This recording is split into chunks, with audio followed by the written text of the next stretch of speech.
In a world obsessed with income, status, and financial milestones, it can be shocking to learn just how low the global threshold for wealth truly is. According to the most recent Global Wealth Report, now published by UBS after its acquisition of Credit Suisse, individuals with just $4,210 in net assets are already sitting above the global median of wealth. Yes, owning a few $1,000s in assets places you ahead of half the world's population. That figure alone challenges a major perception, that most people are economically secure. In truth, the median global citizen owns far less than many in developed nations might expect. And this contrast is only the beginning of what the report reveals. To enter the global top 10% of wealth holders, you'd need roughly $93,170 in total assets. That's the cutoff point, not income, net worth. For some in Western nations, that might sound like modest retirement savings or a down payment on a home. But globally, it's a powerful indicator of inequality. Now let's take it a step further. To break into the top 1% globally, the barrier is set at about $871,320. This sliver of people, just 1% of adults, control nearly half of the world's total household wealth. In raw numbers, they hold around 44.5 to 47% of all global private wealth, depending on market fluctuations. That's not a small disparity, it's a structural dominance of the financial landscape. And these aren't historical figures from before the pandemic or during a peak market year.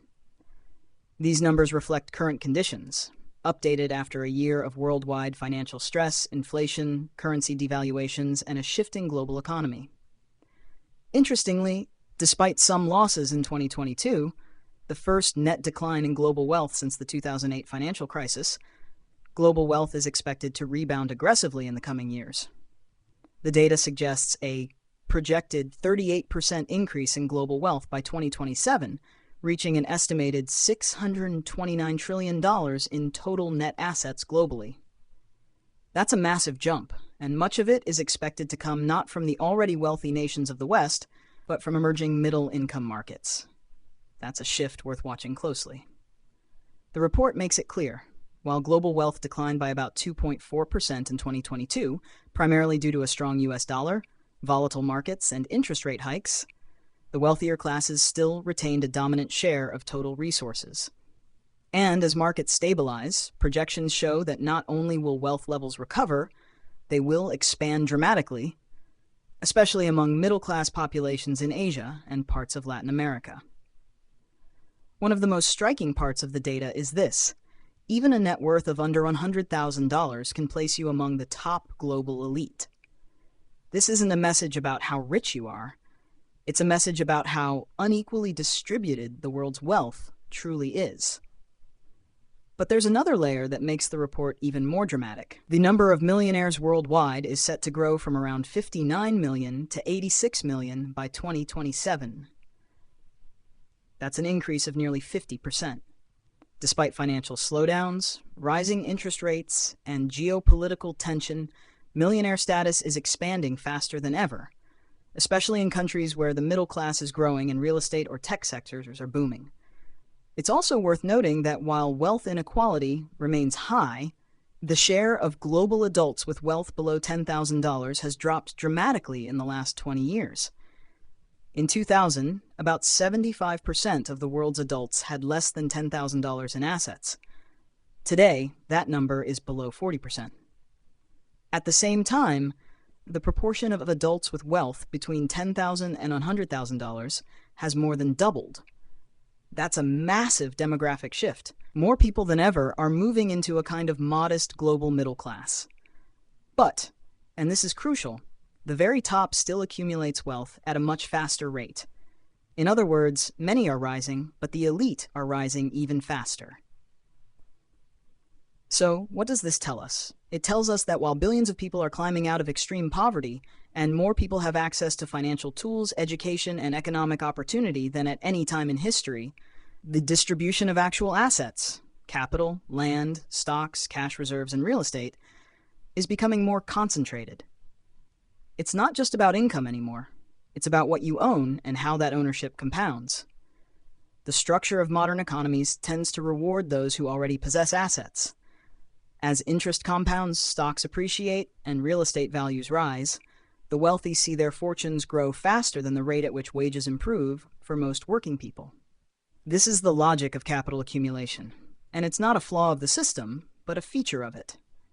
In a world where owning just over $4,000 makes you richer than half the world, it challenges many assumptions we hold about what it means to be poor, middle class, or rich. This data should serve as a wake-up call, not only for individuals, but for governments, economists, and global institutions. If half the world's wealth is controlled by just 1% of people, then the systems that regulate, redistribute, or stabilize economic life will need to be reevaluated. And this is not just about ethics, it's about sustainability. A world where wealth is this concentrated runs risks. Social unrest, political extremism, economic collapse, and erosion of trust in institutions are often downstream consequences of sustained inequality. We've seen this across centuries of history, and current trends are no exception. But there's also a message of opportunity buried in the numbers. Emerging economies are driving much of the future growth. Countries like India, Brazil, Indonesia, and others in sub-Saharan Africa and Southeast Asia are expected to see a surge in middle-class growth and wealth accumulation. This means more influence, more innovation, and more potential, if managed well. Still, the wealthiest remain in position. North America alone holds about a third of global wealth, with the U.S. home to nearly 40% of the world's millionaires. Europe comes next, and together with North America, they account for more than half of global net worth. China holds third place in terms of total household wealth, with a growing share of ultra-high net worth individuals, despite its recent economic headwinds. So where does this leave the average person? Perhaps with a deeper understanding of how interconnected yet unequal the global economy truly is. It's no longer enough to define wealth locally. In the digital age, where investments, currencies, and ideas cross borders instantly, your financial status must be seen globally. You may not feel wealthy in your city, country, or social circle, but based on this report, if you have a few $1,000s saved, some property, or a retirement account, you are, by global standards, exceptionally privileged. That realization isn't meant to diminish anyone's struggles. Life is complex, and cost of living varies drastically between countries. But it is meant to remind us the scale of global disparity is vast and growing. What you consider normal could be extraordinary elsewhere.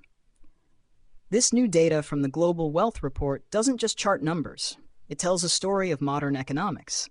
Who owns what, how fast it grows, and what that means for the rest of the planet. And it asks us to consider, in a world where $4,000 makes you richer than half of humanity, what will it take to close the gap between survival and security, between having enough and having too much? As global markets shift, policies evolve, and populations rise, the coming years may shape a new era of wealth distribution or entrench the divides even deeper. The data is clear. The question now is, what will we do with it?